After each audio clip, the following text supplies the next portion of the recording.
여러분 안녕하십니까? 미국이 우리나라를 주의가 필요한 민감 국가로 지정했다는 사실이 알려지면서 그 배경과 함께 실제로는 어떤 불이익이 있는지 그 의문이 커지고 있습니다.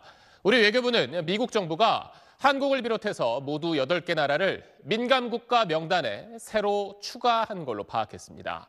미국 정부의 문서를 확인한 결과 이 민감 국가로 지정되면 몇몇 분야에서 기존보다 절차가 더 까다로워지는 걸로 나타났습니다. 오늘 첫 소식 최재형 기자가 전하겠습니다.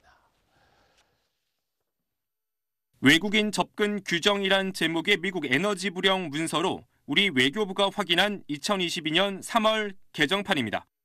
외교부는 이 문서에서 민간 국가가 어떤 규제를 받는지 파악했습니다.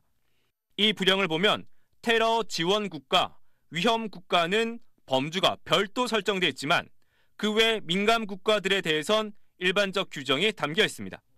기타 지정 국가인 한국은 일반적 규제 대상인 셈입니다. 우선 에너지부가 관장하는 시설이나 정보의 접근을 누가 승인할지가 다릅니다. 테러 지원국은 장관, 위험국은 차관, 기타 지정국은 소관 부서장입니다. 테러 지원국인 북한이나 위험국인 중국보단 승인이 그나마 덜 어렵다는 얘기입니다.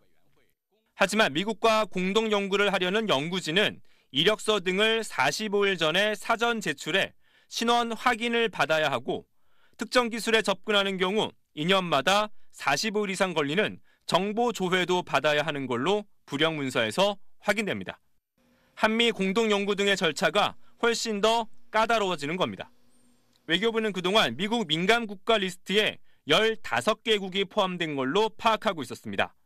그런데 이번에 새로 확인한 결과 기타 국가의 한국 등 5개국이 위험 국가에 3개국이 추가된 걸로 확인했다고 정부 관계자는 전했습니다.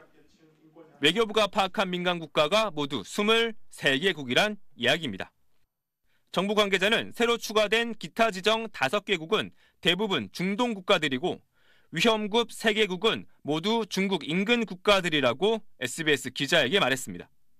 외교부는 한국이 왜 리스트에 포함됐는지 아직도 정확히 파악하지 못한 상황.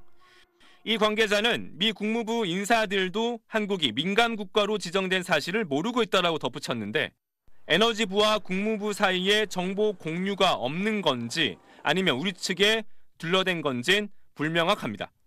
SBS 최재형입니다.